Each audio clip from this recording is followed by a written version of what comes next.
We're all set. Hello, everybody. Just let me finish.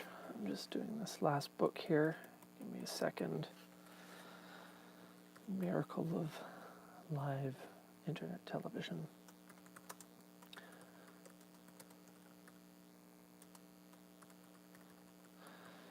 I'm just doing a book on the inventory.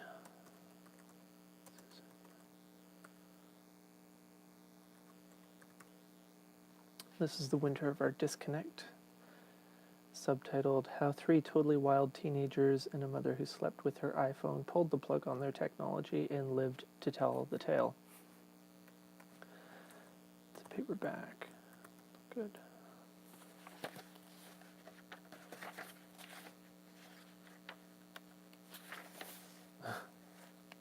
Okay. Penguin. 2010. New York.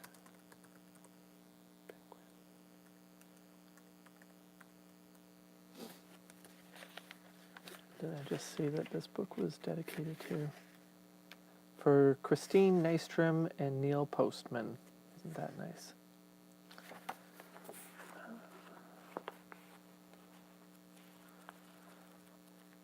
If you're new here, what I'm doing is I'm making an inventory of the working library of Eric McLuhan, my late father.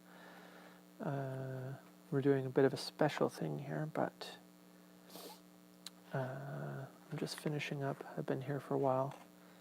There are a couple notes in here, teen statistics and media flips. You can catch up on previous episodes to understand what I'm doing here. All right, so let me save this. Put this book aside. And welcome. I'm just going to go ahead and close this up because I suspect I'll be talking here for a few minutes. I'm going to talk a little bit about the DEW-LINE newsletter, which... where to even start with that? So for the 1967-1968 academic year, Marshall McLuhan was held the Albert Schweitzer Chair of the Humanities at Fordham University in New York. This was arranged by Father John Culkin, S.J., who was a friend and fan of Marshall, and he made this happen. There was some controversy about it. It came with $100,000, which was a lot of money back then. It still is, but it was more back then. Marshall used some of that money, a lot of it really to bring a few people down there with him, notably Harley Parker, my father Eric McLuhan, and Edmund Carpenter. And Marshall taught there throughout the year. Harley taught some classes. Eric taught some classes. Not sure what Ted did thinking about it, but he was around. And while Marshall was there, he got together with a guy called Eugene Schwartz, and I don't know exactly, I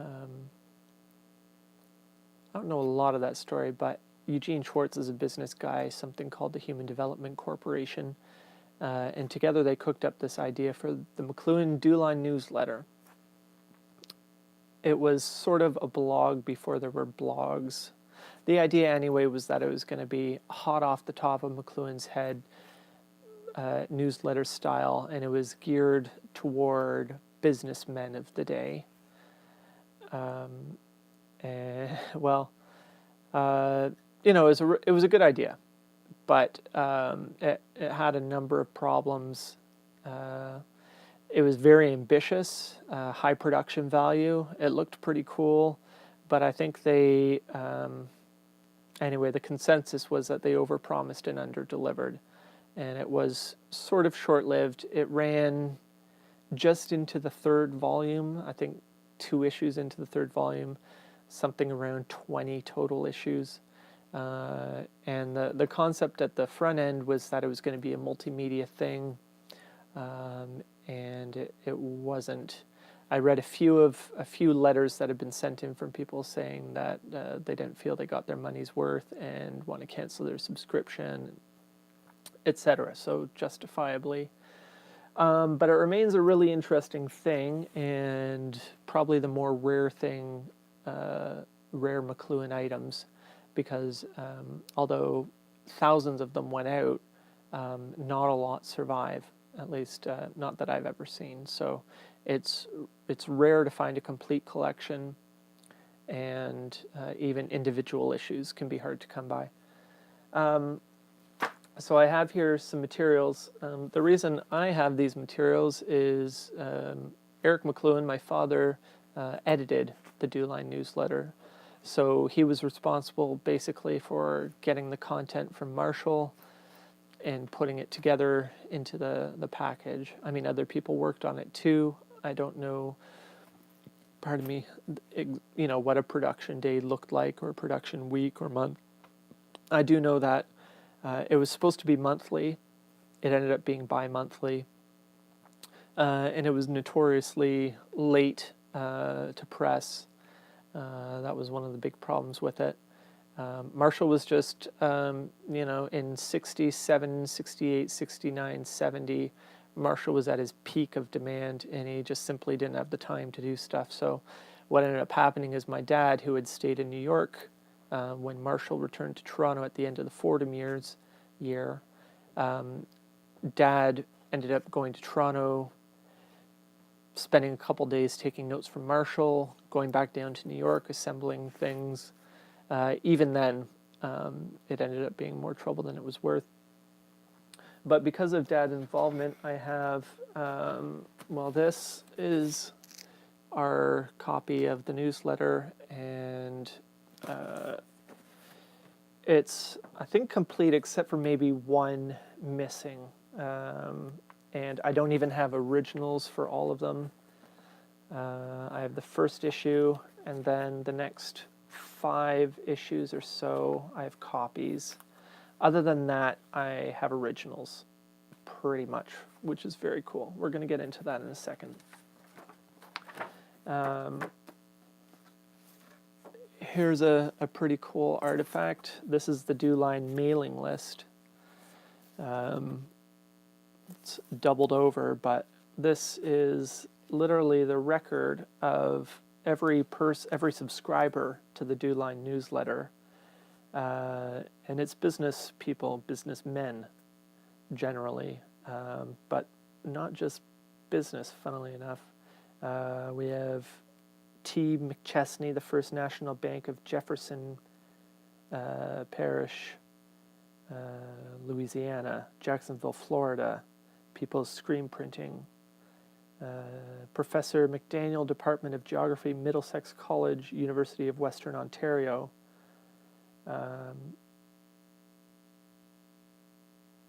other schools, all kinds of stuff. Federal Electric Corporation, Marshall Islands, San Francisco, all over the place. It was, as I said, geared to the American businessmen.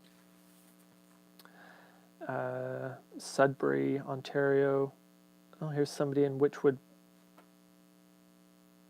Okay, that's odd. W.J. McInerney. McHenry, 3 Wychwood Park, Toronto, Ontario. Now that's really strange because that's Marshall and Corinne's address. When Marshall moved back to Toronto from New York City, they bought a place in Wychwood Park, and I'm guessing they bought it off this McHenry guy. That's very strange. Anyway, I'm not going to go through this entire list, but it might be, well, it's of historical interest, I guess. So this box is Eric McLuhan's files as editor. Unfortunately, in the year 1999, my parents had a big house fire, and a fair amount of my dad's McLuhan archives was lost, straight up gone, up in smoke. And the contents of this box, all these files, you can see a bit there. Some of them are a little charred. Some of them are a bit water damaged. And not in the greatest condition, but 90% of it, anyway, is okay, including what we have here, 3 pages, September 19th, 1967, letter of agreement between Dr. Herbert Marshall McLuhan, Mr. Gene Schwartz, and Mr. Kurt R. Swinton, R.E., the McLuhan newsletter.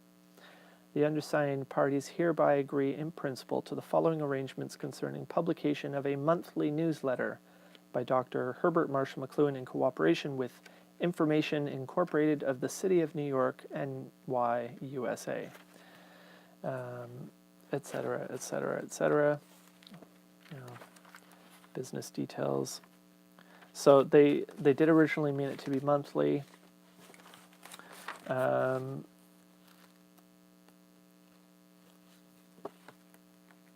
And the copyright, all the copyrights on them are in Marshall's name, which is standard for Marshall. This letter dated May 9th, 69 says, Dear Marshall, Eric tells me that there is some slight confusion relating to the 2 issues of the DEW-LINE we produced with human development copyrights on them rather than copyrights in the name of Marshall McLuhan.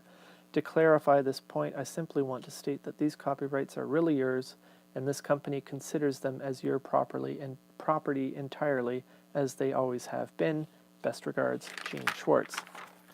So, there's a lot of that sort of correspondence in here, business stuff. It's not the complete working files for every issue, but many of the working files, issue by issue, for the DEW-LINE, including much of Marshall's notes, with his revisions over top, and a lot of notes by Eric McLuhan, and some cool stuff through there. I'm not going to go through it with you because the materials are a little bit fragile, and we'll leave them there. Let's take a look at some of the DEW-LINE newsletters. So this is the first issue, and it's one of the most basic of them all. It's set up sort of in newspaper kind of style, or newsletter style, I guess. The McLuhan DEW-LINE, a startling, shocking early warning system for our era of instant change. DEW-LINE, DEW, distant early warning line, in case you don't know, was an array of radar installations across the top of Canada back in the 50s into the 60s, which were meant to warn of Russian invasion or rockets or missiles coming across, headed for the States. This one is heavy on, quote, the Negro question. And before you jump to too many conclusions, you really should take a look at the whole thing, because it is what it is, but starts main probe here. Black is not a color. White is all colors at once. I'll read you the first couple paragraphs. The Negro question is a red herring. The Negro question is a problem only for a literate, civilized man. A blind Negro girl once said to me, quote, "Wouldn't it be wonderful if everybody were blind? Then there would be no race problem," unquote. She was wrong. Let us see why. Literate visual man lives by classification and detached bureaucratic indifference. Literacy creates the organizational man and the hardware services of advanced countries. And there's a 1 mark coming over here, side probes on the real, quote, communism of our times. Literacy via printing produces hardware. Gutenberg fathered all assembly lines. By 1840, for example, England had developed many hardware environmental services such as book, press, rail, post, highway, markets, and the mechanized mechanical industry to the point of virtual communism. In other words, the hardware services available to the ordinary person were far beyond the means of the greatest wealth to provide for itself. Marx came later. The Communist Manifesto, written 1848. Like Edward Bellamy, Marx was looking backward, not forward. All utopias, from Plato's Republic to Orwell's 1984, are rear-view mirror images. Marx was thus aware of the tribal communism of primitive peoples, but not of the new communism of his own environment. Anyway, it goes on and on. 4 pages. Talks about jazz.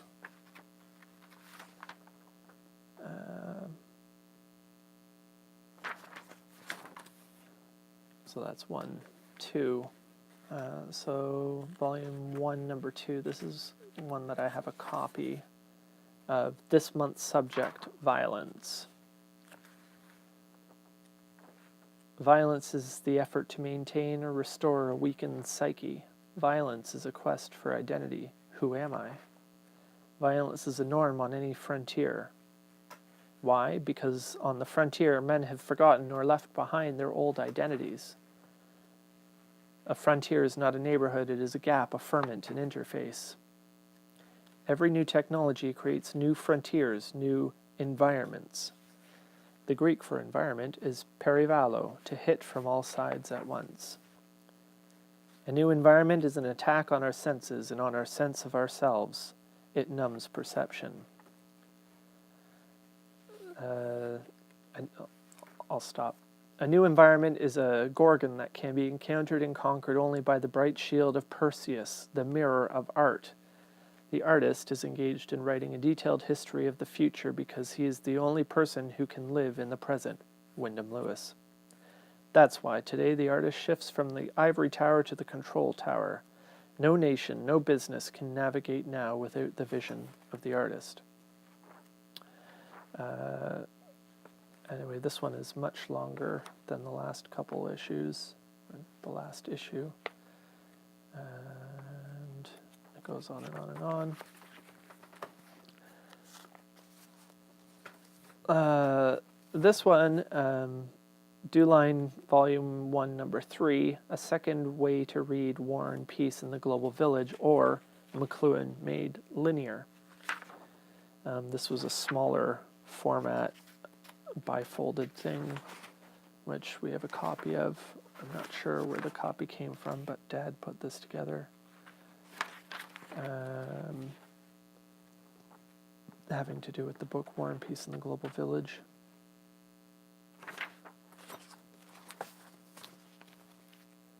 McLuhan DEW-LINE number 4, McLuhan Futuregram number 1, Culture is our big new business, hot. Or the end of the muddle, crass. Marshall was not ashamed to promote his latest books, Culture is Our Business. The primary cause in the present software service environment of electronic information, the walls and partitions between cultures disappear.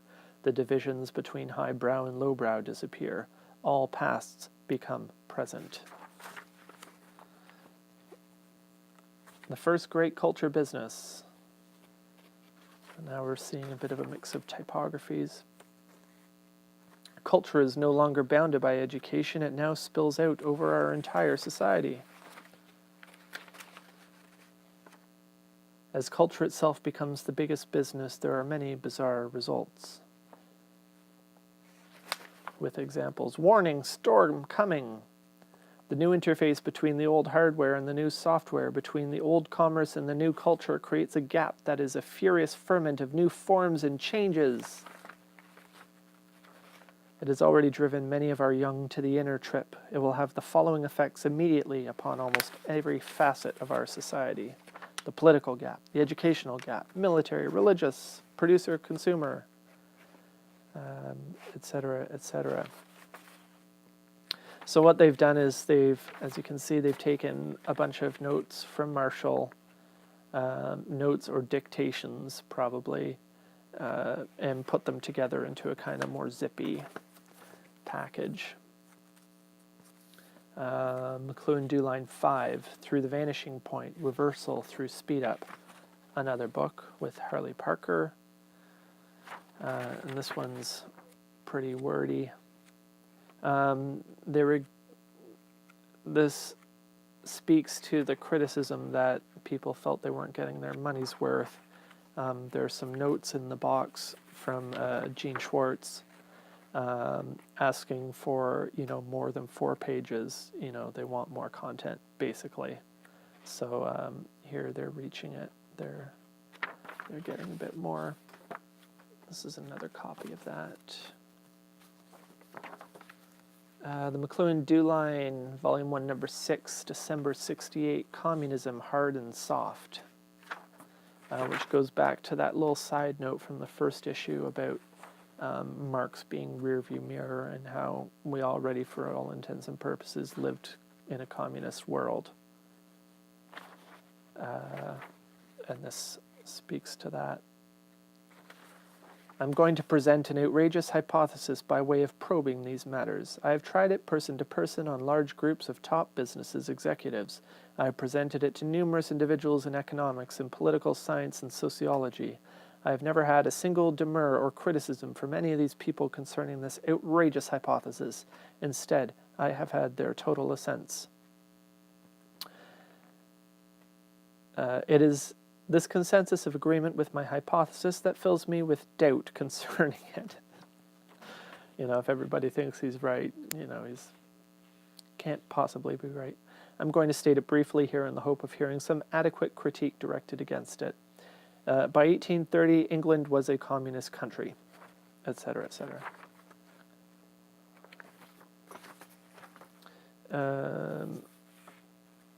So this one went a little more interesting, presented as a newspaper page. January 1969, Volume 1, Number 7. The meanings behind these headlines: Teachers strike, school close, Apollo 8 triumphs, Negroes, students, battle police, tear gas used in Chicago riots, court okays nudity. See inside. And inside we have more. And here's an ad for the DEW-LINE newsletter. You can see why this stuff didn't survive, because it wasn't exactly, made to last. I'm guessing most of the people who got this tossed it. I don't know who kept them. Here's some copies of the same. The DEW-LINE newsletter, Megacene section, Volume 1, Number 8, Expansion or Implosion. This one's got a bit more typography happening, but also some essays. The Mini-State and the Future of Organization, mentoring Peter Drucker. The electric information environment that now services the old bureaucracy of business and government is in effect a tribal garb put on over the old civilized or specialized dress. The result is confusion and breakdown among all the bureaucracies regardless of region or political ideology. Here we have the global theater, the proscenium arch of satellites around the world, making all the world a stage. Information overload or pattern recognition. The herb it orbs, structure recognition. Mini-states are not centralized governments, but resonating spheres with centers everywhere and boundaries nowhere. That's an old McLuhan notation: center without margin, center everywhere, boundary nowhere, no margin. The opposite being center with a margin. Hardware and software, pre-electric, post-electric. The business of art in any age is to restructure the sensory life in order to awaken and accommodate men to environmental change. More of the art environment. Artist is anti-environment, We are back in acoustic space.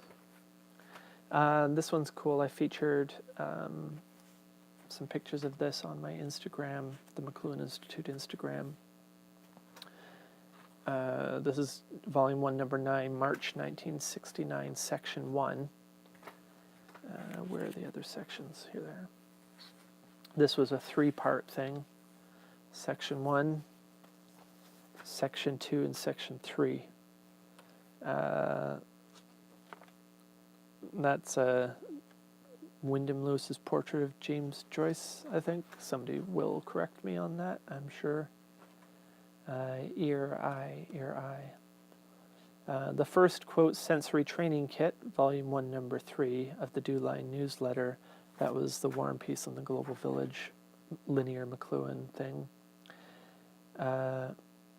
Comprised 2 principal components, Dr. McLuhan's then latest book, War and Peace in the Global Village, and a 23-page exploratory essay, the main subject of which was the presentation and contrast of 2 sharply distinct literary styles. Okay, hold on. 2 principal components, Dr. McLuhan's then latest book. So did they send out copies of the book to everybody? It kind of sounds like that. And the issue itself was this 23-page exploratory essay.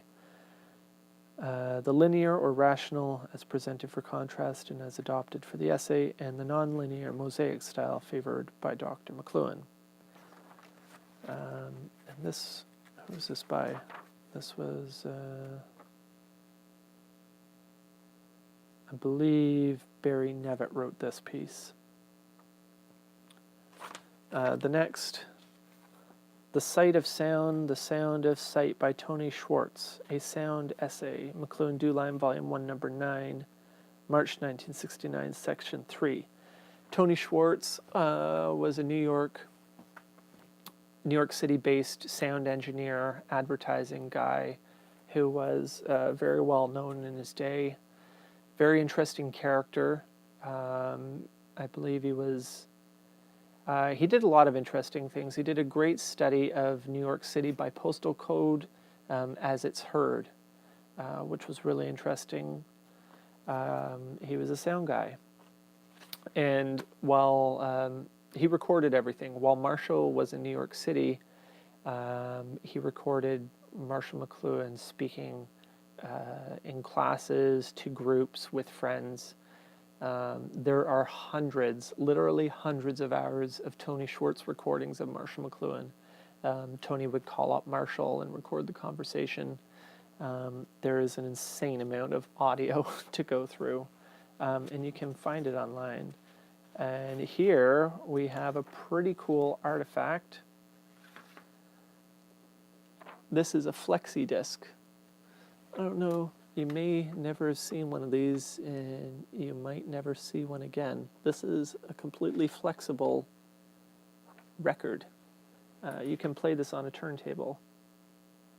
It's a 33 RPM, and I have not listened to it, but I found an extra copy, and I'm going to play it, not right now. I'll play it and record it, and put it up either on the YouTube or the McLuhan Institute SoundCloud, so we can have a listen to this.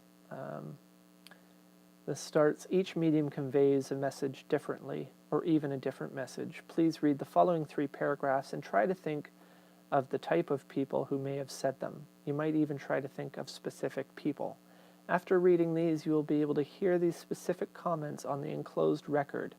I think that it's an interesting way to feel the 2 media. And then there are 3 excerpts. And an actual page from a phone book with a quote on the bottom. Phone books, not children, should be seen and not heard. Tony Schwartz. That's very nice. I'm going way over time on this. Jeez, okay. I try to keep this to 15 minutes, and that's difficult. There's more to say about this issue, because there's some really cool illustrations, charts in the back that kind of like anticipate the tetrad. Look at that, for instance. You know, four-layer thing. And this one especially. Like, look at these speech, writing. What's happening here? So much and so little time. Anyway, I'll briefly flip through some of the later ones because I did want to get to at least the DEW-LINE cards, which are coming up here. Breakdown as breakthrough in inventory. This one is actually really neat too, production-wise, and there's material in there about Dad's editing of this one, and they were really happy with the job that he did. This has a cutout page, you see that? And what it does is it frames the next page with some glosses on the side and frames the reverse page with glosses as well. It's a really cool design. There's a few more through it. An interesting thing, but you can see why the production costs were kind of high. Another one, Strike the Set, has a cut window through it. This is volume 1, number 11. Any musical innovation is full of danger to the whole state and ought to be prohibited.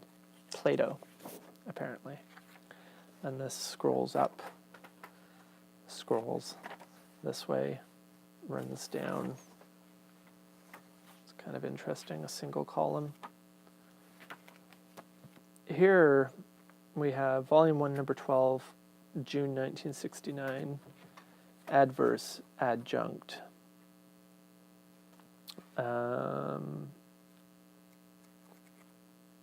Again, so much to go into. This one, I don't understand what's happening here. You can see more images of it on the Instagram and on the McLuhan Institute Facebook page. July 1969, Volume 2, Number 1. This one, Most Men Want Poise and More Royal Margin, also says McLuhan DEW-LINE, Volume 2, Number 1, September 1969, which is very strange. Foreword by Marshall McLuhan, Inflation as New Rim Spin. In the 1920s, it was the advent of radio that put a new rim spin on our whole show, including the soundtrack on film toward the end of the decade. I saw my first talkie in 1929. It was The Coconuts with the Marx Brothers. Another example of speed up in inflation is summer school in the university. The entire education system is given an extra spin, a third term. Having taught summer school for several years in the States, I know the results. As compared to the 2-semester Canadian school with its long summer, practically a sabbatical, there is in the American trisemester patterns gradual loss of dialogue both among students and among faculty, and consequently a loss of learning and understanding, and a great increase in bureaucratic activity. Bureaucratic. That's a good one. Summer school, however, keeps American universities in the black. Marshall McLuhan. Following is an essay, Most Men Want Poise and More Royal Margin, Unresolved Parameter of Hertz Law. This is pretty cool. And what I'm getting to is the very last part, introducing the Distant Early Warning Line card deck, a contemporary I Ching. Enclosed with this issue of the DEW-LINE newsletter is something completely unique, an intellectual's card deck. This deck was expressly designed for the DEW-LINE by Marshall McLuhan and Harley Parker as much more than a mere game or exercise in wit. It was designed to use and illustrate one of the most effective of the many techniques for obtaining insight and discovery, the technique of juxtaposition. So as part of this issue of the DEW-LINE, they had a giveaway of this kind of awesome card deck. 1969, Marshall McLuhan, Harley Parker, Marshall's words, Parker's images, I believe, although I was told that George Thompson, who was once Harley Parker's assistant, then Marshall McLuhan's assistant before Mark Stewart, I was told he had a hand in the design too, although he's not named, which is an unusual. Assistants didn't always get a lot of credit. They came in red, blue, green, brown, black, and were an interesting sort of giveaway. Apparently, I saw a reference to, okay, so there's the flexi disc. One of the other issues had slides that came along with it. That one had to do with Through the Vanishing Point. And another, I saw a mention of a film, and I haven't seen anything more about that. Anyway, we've gotten through half of them, and just the quickest look, but you can see what it was about. It was a pretty interesting thing, and eventually fizzled out. I guess it just wasn't as popular as they had hoped. As with a lot of McLuhan things, they were a great idea at the time and ran their course. And that's all the time I have for today. So thank you for joining me.